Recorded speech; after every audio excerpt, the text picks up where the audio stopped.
Friends, today I brought very much important topic of account, and that is difference between amalgamation, absorption, holding and reconstruction of company. This is part of the company account.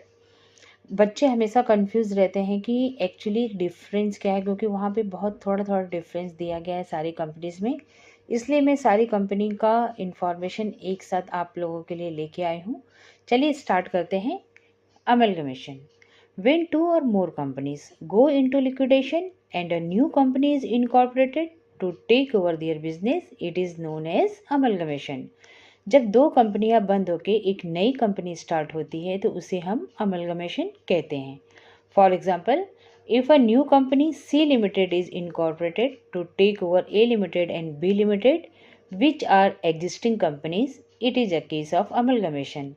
जब ए limited और B limited को बंद करके सी company को start किया जाता है तो ये केस होता है अमलगमेशन का। आइए सेकेंड पॉइंट में चलते हैं, about the absorption. In this case no new company is incorporated but one existing company purchases and merges other companies, it is known as absorption. इसका मतलब है कि जो एग्जिस्टिंग कंपनी है वही दूसरी कंपनी को परचेस कर लेती है और कोई भी नई कंपनी स्टार्ट नहीं होती है, इसे हम एब्जॉर्प्शन कहते हैं। For example, if an existing company A Limited takes over the business of B Limited, it is a case of absorption. जब A Limited B Limited के बिजनेस को पूरा एब्जॉर्ब कर लेती है तो इसे हम एब्जॉर्प्शन कहते हैं।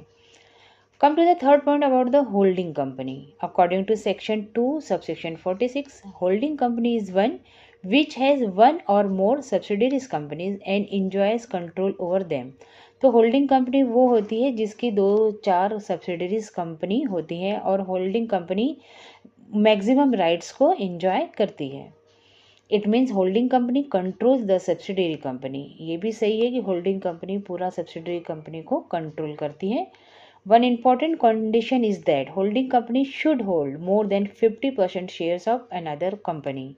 यहीं पे बच्चे आके कंफ्यूज होते हैं। तो होल्डिंग कंपनी में 50% से ज़्यादा शेयर्स वो सब्सिडरी कंपनी के खरीदते हैं। यहाँ पे बच्चे कंफ्यूज हो जाते हैं और वो कहते हैं कि 51%। तो 51% बच्चों ये होता है गवर्नमेंट कंपनी के लिए, लेकिन होल्डिंग कंपनी का कंडीशन होता है more than 50% shares of the subsidiary company. ये 50.05 भी हो सकता है, 51 पॉइंट भी हो सकता है, 99 पॉइंट भी हो सकता है। तो इट मे बी एनीथिंग। तो आइए चलते हैं नेक्स्ट पॉइंट में, सब्सिडरी कंपनी। तो it is owned by another company either fully और पार्शली। जो अभी हम लोग होल्डिंग कंपनी में सब्सिडरी कंपनी पढ़ रहे थे, ये उसी का पार्ट होता है कि होल्डिंग कंपनी सब्सिडरी कंपनी को होल्ड करती है। Now next one is reconstruction of company. So let's see, the term reconstruction is used for reorganization or rearrangement of financial structure of business units. इसका मतलब जो भी बिजनेस यूनिट चल रहा है उसको फिर से ऑर्गेनाइज करना और रीअरेंज करना ही रिकंस्ट्रक्शन ऑफ द कंपनी कहलाता है। इसमें कोई कंपनी बंद नहीं होती है, जो कंपनी चलती रहती है उसी के अंदर ही अमेंडमेंट होता है। Reconstruction is divided into two parts, internal reconstruction and external reconstruction. तो इसका ऑलरेडी मैंने वीडियो बना के दिया हुआ है जो कि काफ़ी अच्छा चल भी रहा है, तो फ्रेंड्स आप जाके वहाँ पर देख लीजिएगा। In this video only this much. For more information kindly subscribe the channel. Thank you very much for giving your valuable time.